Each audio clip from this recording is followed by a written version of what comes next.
in which we have arrived.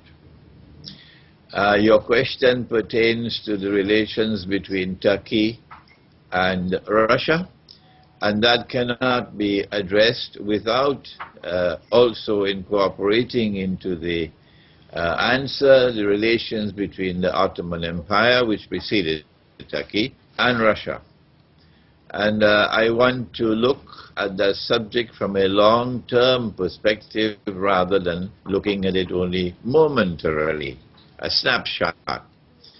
And what I see is that from the day that the Ottoman Empire was born to this day, the relationship has always been antagonistic. The relationship has always been one in which Russia has been targeted with unjust wars. And the Ottoman Empire declared that they were all infidels, that you had to wage jihad on them, and the Ottoman Empire waged the jihad continuously. The only time they did not fight was in the winter months, when it was not possible to fight, and they would spend the winter months preparing for spring to come and back again on the battlefield. When I looked at this pattern, I see that when Turkey came into being, Turkey followed in the footsteps of the Ottoman Empire by joining eventually into NATO. There is a story of how Stalin facilitated that entry into NATO for Turkey, which was a little bit undecided on the subject. But that's not really important. Important thing is that Turkey is a member of NATO and has comfortably remained in NATO up to the present moment, despite the accusation that the United States was party to the attempted coup. Turkey still remains a member of NATO. I am not convinced, Morris, that we should be precipitate in our thinking and our analysis to believe that there is some kind of fundamental, radical change that is about to take place that will rewrite the historical process. I think that's a little bit, it's not proper thinking, proper analysis.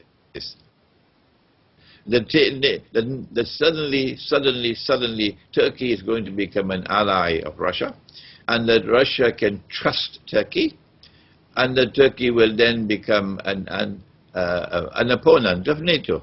No, I don't believe that that is going to happen. No.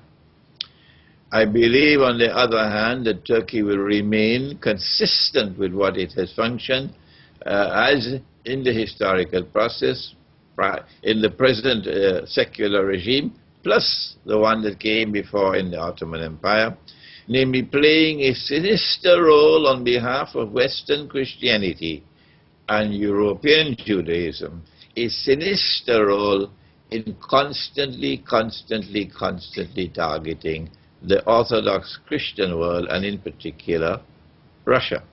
Well then, what do we make of Erdogan's traveling to meet with Putin? The only possible answer I can give to that is that this is a fishing expedition, and this is being conducted on behalf of NATO, despite the public posture.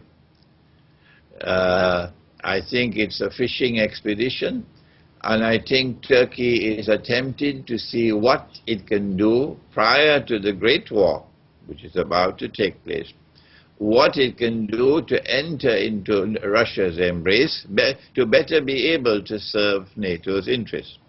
This is what I call a Trojan horse. And I only hope and I pray, and the Lord God answers my prayer, that the Russian leadership remains very, very careful in their relationship with Erdogan and with Turkey, and not enter into an alliance with Turkey that will eventually be a threat to Russia's security. This is my immediate response to your question, Morris.